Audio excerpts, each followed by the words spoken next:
আমরা মূলত আজকে টিওআইএফ কেন্দ্র কমিটি 7 দফা দাবি নিয়ে আজকে আমরা গণধর্নায় বসেছি। আমরা ইতিমধ্যে দাবিটাও আপনাদের সামনেও রেখেছি। তারপরে বলছি, রাজ্য সরকারের বিভিন্ন দপ্তরে 51,784টা পদ, শূন্য পদ পড়ে আছে। তা পূরণ করার জন্য রাজ্য সরকারের কোনো হেলদোল নেই।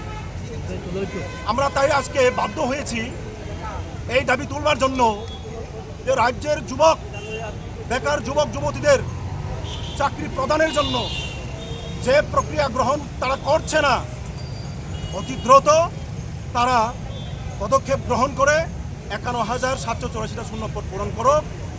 আমরা 2 নম্বরে রেখেছি, আপনারা ইতিমধ্যেই দেখেছেন এডিসি প্রশাসনের মাধ্যমে প্রায় 120টি এলডিসি পদ সহ বিভিন্ন ডিপার্টমেন্টে তারা নিয়োগ করেছেন।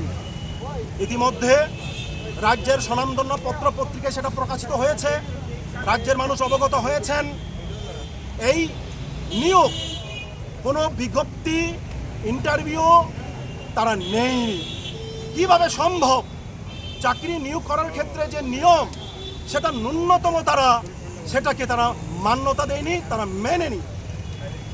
প্রায় 120টা এবং তারও বেশি আমরা শুনতে পাচ্ছি। এটা বেনিয়ম, এটা অন্যায়।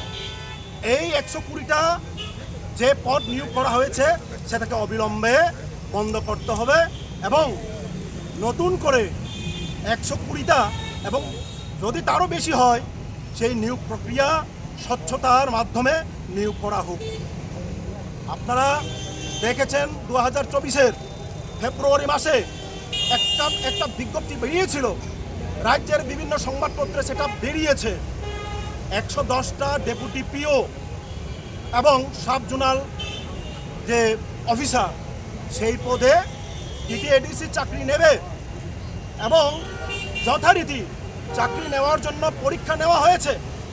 পরীক্ষার প্রথম দফায় প্রশ্নপত্র ফাঁস হয়ে যাওয়ার কারণে সেই পরীক্ষাটা বাতিল হয়ে যায় এবং পরবর্তী সময়ে পরীক্ষা নিয়ে তারা রেজাল্টও সঠিকভাবে তারা প্রকাশ করেনি।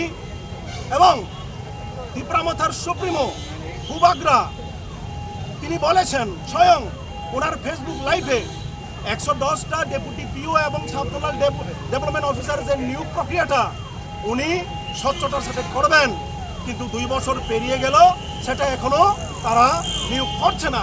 আমরা দাবি তুলছি আজকে এই গণঅবস্থানের মাধ্যমে দ্রুত 110টা ডেপুটি পিও এবং সাব পিও পোস্টে চাকরি নিয়ে এটা নিয়োগ প্রক্রিয়া সম্পন্ন করা হোক এবং যুবক যুবতীদের অধিকার সেখানে তাদেরকে দেওয়া হোক।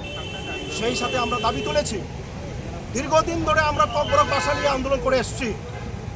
ইতিমধ্যে ককবরক ভাষা সরকারি স্বীকৃত ভাষা।